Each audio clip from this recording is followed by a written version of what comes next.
This video is for the subject Fundamentals of Management and Life Skills, which is prescribed for first semester BCom of Bangalore University. This is session 35 relating to Unit 4 Communication Skills. And in this session, we're going to talk about verbal communication. The basic objective of this video is to understand the concept of verbal communication, and at the end of the video, the students will be able to understand the meaning, definition, types, merits and demerits of verbal communication. Now, in the earlier videos, we were talking about the different types of communication, and one very important type of communication is verbal communication. So, verbal communication is any communication which is made in the form of words. In fact, the word verbal is the Latin adjective of word. So, verbal communication means communicating with the other party by using words. It could be written words, it could be spoken words. Basically, it consists of conveying words and receiving words. So, it could be speaking or listening or writing and reading. It could be any form, but there has to be exchange of word that takes place.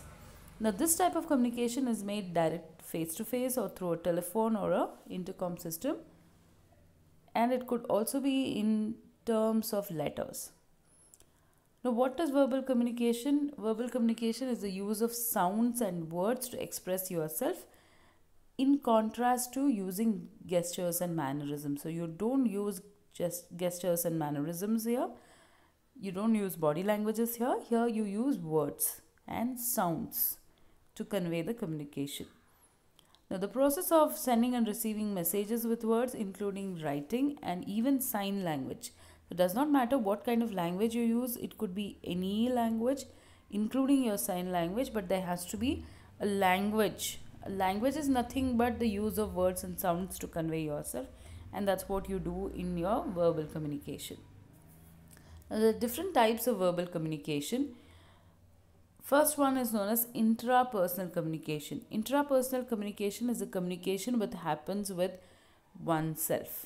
So, when you're talking to yourself or when you're thinking for yourself, that kind of a conversation or communication is called as intrapersonal communication. This is extremely private and restricted to oneself. It includes silent conversation we have with ourselves, and therein you are juggling the role of both the sender and the receiver, because both is happening with one person only. This process of communication, when analyzed at a later stage, may be conveyed to another party, or it could be retained by the person as just thoughts. The second types of communication here is interpersonal communication. This communication happens when there's a conversation which is happening between two individuals. So, when there is one separate sender and a separate receiver, and when you are exchanging communication between the two people, that is called as interpersonal communication. And here there's a juggling of role that happens. So, you give your information when you are speaking and the other person is listening. You become the speaker and the other person becomes the receiver, sender and the receiver. Later, when the other party wants to give his feedback or his opinions, then he becomes the sender and you become the receiver. So, this exchange of communication has interchanging of roles, the roles being interchanged continuously. The next type of communication is small group communication. In this, there are more than one party who becomes the receivers. So, the sender gives the information to more than one party, and that will be a small group of people, which will be more than one or two, and that becomes small group communication. And this could be in the form of press conference or a board meeting or a team meeting and so on.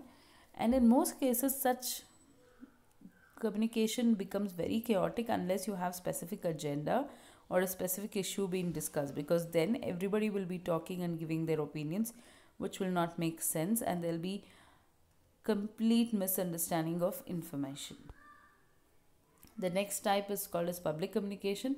This type of communication takes place when one individual is talking or speaking and there's a large gathering of people who are listening. The popular examples being election campaigns and public speeches. In such cases, there's a single sender of information and there are multiple receivers of information. Now, what are the merits of verbal communication? Verbal communication mostly relates to oral communication. So, whatever is the benefits of oral communication, you will also find it in verbal communication. That it's fast and non-expensive. It helps us to correct our messages according to the feedback and non-verbal cues you get from the listener. Provides opportunity for interaction and feedback. Makes immediate impact, and it is more personal and informal. Whereas the demerits will be there's no legal evidence for oral communication. Again, as I said, verbal communication in turn mostly relates to oral communication. So, whatever is the demerits of oral communication applies here also. There's no legal evidence, it can be forgotten easily because there's nothing which is documented. Impact may be short lived because people may forget what you're trying to tell them, and a word once uttered can't be taken back. Have to be careful while using the words. And even in case of written communication, this holds good that once you write a letter, it cannot be taken back. So that can act against you as well. So these are the basic concept of verbal communication.